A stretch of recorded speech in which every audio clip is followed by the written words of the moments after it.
Let's get the big digits out of the way.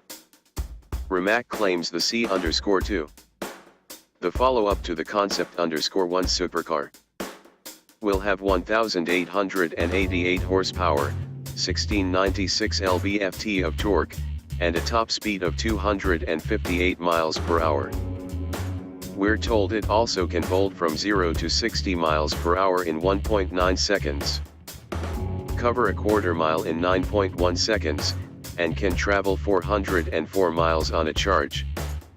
On the new European driving cycle, the most recent Concept_1 boasted 1,207 horsepower, 1180 lb-ft of torque, a 221 miles per hour top speed, a 0 to 60 mph time of 2.4 seconds, and 205 miles of range.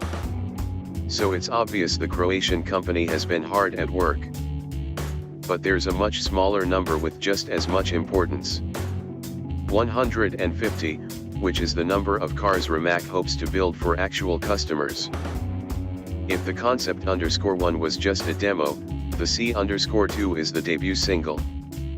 The C_2 made its debut at the Geneva Auto Show. The car was built from the ground up just outside Zagreb, Croatia.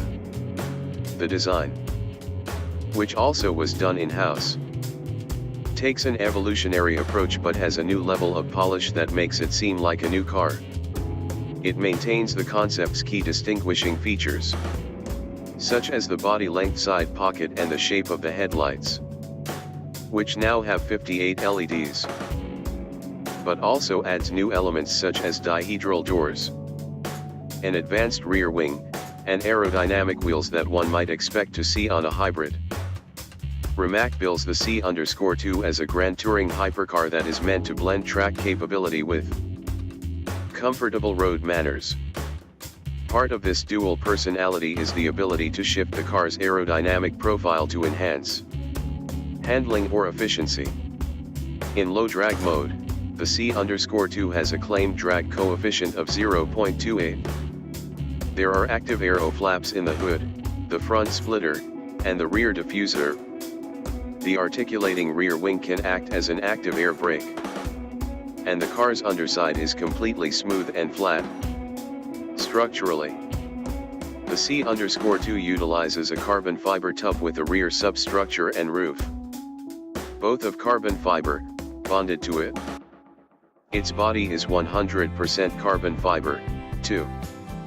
The 120.0 kWh battery pack, which is a stressed element of the structure, has 6,960 liquid-cooled lithium-ion cells.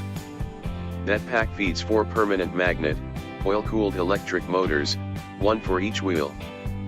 The front wheels are driven by independent direct drive gearboxes, while the rears employ 2 speed boxes, required no doubt to achieve the Vmax that Rimac claims.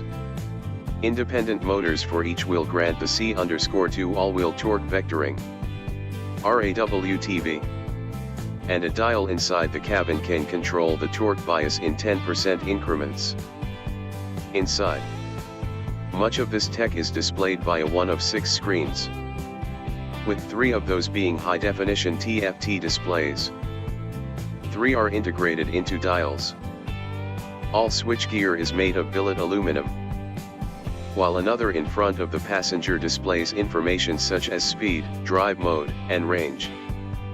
As indicated in the name, the C_2 drops the concept feel of the company's first supercar and offers a much more complete package, and a monster one at that. The company claims the car can be sold globally. We'll see whether Rimac can make the next leap from concept car to production ready to actual sales.